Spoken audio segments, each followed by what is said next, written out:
عنوان سے جمع ہے۔ اس پر نور محفل میں یا عاجز نسبت مصطفیٰ ہر درد کی دوا کے موضوع سخن پر کچھ روشنی ڈالنے کی سعادت مندی حاصل کرے گا انشاءاللہ۔ یہ عنوان بے حد اہم ہے جس کے سمجھنے کے لیے عقل نہیں فضل حق کا شامل ہونا لازم ہے، جیسا کہ ارشاد ربانی ہے واللہ یختص برحمتہ من یشاء واللہ ذو الفضل العظیم، کہ اور اللہ اپنے رحمت سے جسے چاہے خاص کرتا ہے اور اللہ بڑا فضل و کرم والا ہے۔ اللہ ہم سب کو اس خصوصیت سے مالا مال فرمائے، آمین۔ حاضرین کرام، ہمارے آقا سرور کون و مکان رسول پاک صلی اللہ علیہ وسلم کی عظمت و رفعت کا کیا کہنا؟ کون ہے اس کائنات میں رب ذوالجلال کے سوا جو آپ کی شان میں کچھ کلمات کہہ سکے؟ کون ہے اس کائنات میں رب ذوالجلال کے سوا جو آپ کی حقیقت کی ایک جھلک بیان کر سکے؟ ساری کائنات بھی مل کر آپ کی شان میں کچھ کہنا چاہے تو محمد کے میم کی تشریح نہیں کر سکتے۔ آپ کی شان میں ہر قلم اٹھانے والا کاتب، ہر کہنے والا قائل اپنی عاجزی و بے بسی کو پیش کرنے پر مجبور ہو گیا۔ نہ ہرگز بشر ہے جناب محمد، نہ ہرگز بشر ہے جناب محمد، نہ کون و مقام جواب محمد۔ محترم سامعین کرام، ہمارے آقا رسول پاک صلی اللہ علیہ وسلم کی بشریت کی اگر ہم بات کریں گے تو آپ کے متعلق اللہ تعالیٰ کا ارشاد ہے وَمَا كَانَ اللَّهُ لِيُعَذِّبَهُمْ وَأَنْتَ فِيهِمْ۔ کفار قریش رب ذوالجلال کی شان میں شرک جیسی خطرناک گستاخی کرنے والے،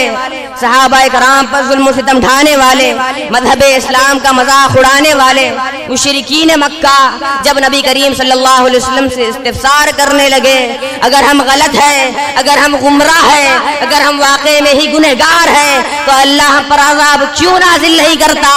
اس سوال کے جواب میں اللہ تعالیٰ ان پر عذاب نازل کرنے کے بجائے عذاب عاد و ثمود کی طرح یا طوفان نوح کی طرح عذاب نازل کرنے کے بجائے ارشاد فرمایا وما کان اللہ لیعذبہم وانت فیہم، کہ اے محبوب ان سے کہہ دو کہ آپ پیکر رحمت ہے، کسی کے لیے زحمت نہیں، رحمت للعالمین آپ کا لقب ہے، لہذا جب تک آپ ان میں موجود رہیں گے، جب تک آپ کا قرب و جوار ان کو نصیب ہوگا، ہم ان پر عذاب نازل کرنے والے نہیں ہیں۔ غور کرو بزرگو،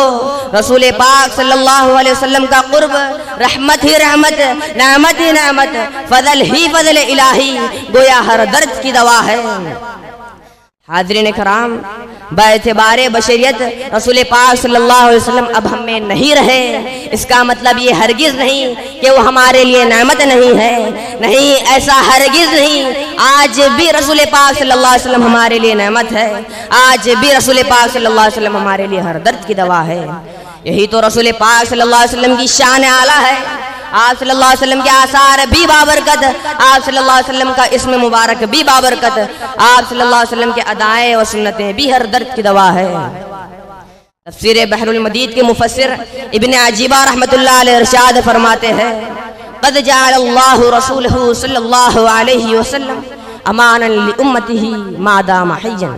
فلما مات صلی اللہ علیہ وسلم بقیت سنتہ امانا لامتہ۔ جب نبی کریم صلی اللہ علیہ وسلم بقید حیات تھے تو آپ کے وجود کو آپ کی امت کے لیے امان قرار دیا گیا تھا، اور جب آپ پردہ فرما گئے تو آپ کے سنتوں کو آپ کی امت کے لیے اللہ تعالیٰ نے امان بنا ڈالا۔ چنانچہ ایک مرتبہ کا واقعہ ہے، صحابہ کرام جو عمر فاروق رضی اللہ تعالیٰ عنہ کے دور حکومت میں فتوحات کا سلسلہ لگا دیے تھے، دن بدن ایک ایک صوبے کو فتح کرتے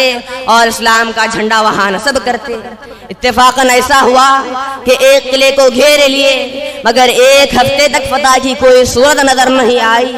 کسی نے اطلاع دی ہو سکتا ہے کہ ہم سے کوئی سنت چھوٹ رہی ہوگی۔ تحقیق کرنے پر پتہ چلا تو محاصرے کے کچھ مسلمان مسواک کرنے میں کوتاہی کر رہے ہیں، لہذا اعلان ہوا آج مسواک کرنے میں کوتاہی نہیں ہونی چاہیے، لہذا سارا لشکر مسواک کرنے میں لگ گیا۔ اتنے میں دشمنوں کی نظر ان مسلمانوں پر پڑی یہ کیا آج مسلمان ہتھیار تیز کرنے کے بجائے، آج تلوار تیز کرنے کے بجائے اپنے دانت تیز کر رہے ہیں۔ یہ لوگ ہمیں تلواروں سے کاٹنے کے بجائے دانتوں سے کھانے کی تیاری کر رہے ہیں۔ ان کے دلوں میں خوف طاری ہو گیا اور وہ بغیر جنگ کیے وہ قلعہ مسلمانوں کے حوالے کر دیے، لہذا سنت نبوی کی برکت سے وہ قلعہ بڑی آسانی سے فتح ہو گیا۔ اسی طرح خالد بن ولید رضی اللہ تعالیٰ عنہ کی کامیابی کا راز کسی سے مخفی نہیں۔ جب بھی آپ میدان جنگ میں جاتے تو اپنے عمامے میں نبی کریم صلی اللہ علیہ وسلم کے ایک منہ مبارک کو سی لیتے، جس کی برکت کی بدولت آپ کسی جنگ میں نامراد نہیں، جس کے برکت کی بدولت کسی کافر کے مجال جرت نہیں ہوتی کہ خالد کی گردن کو اڑا سکے اور آپ کو شہید کر سکے۔ غور کرو بزرگو، رسول پاک صلی اللہ علیہ وسلم کا ایک منہ مبارک اور سنت نبوی پر عمل پیرا ہونے کا یہ کمال ہے، تو اس بندے کا کیا عالم ہوگا، اس غلام مصطفیٰ کا کیا عالم ہوگا۔ اس کا بولنا دیکھنا نبی کریم صلی اللہ علیہ وسلم کی طرح ہو، اس کا اٹھنا بیٹھنا نبی کریم صلی اللہ علیہ وسلم کی طرح ہو، اس کا کھانا پینا نبی کریم صلی اللہ علیہ وسلم کی طرح ہو، اس کا سونا جاگنا نبی کریم صلی اللہ علیہ وسلم کی طرح ہو،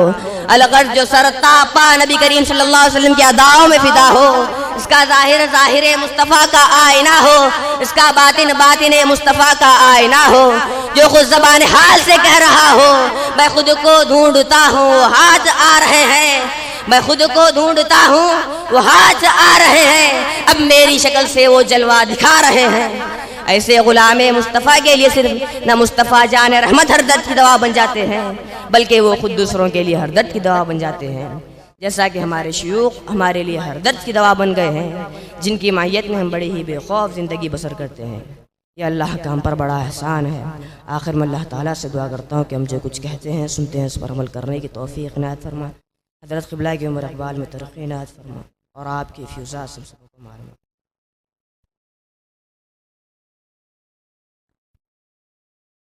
محمد لطف الدین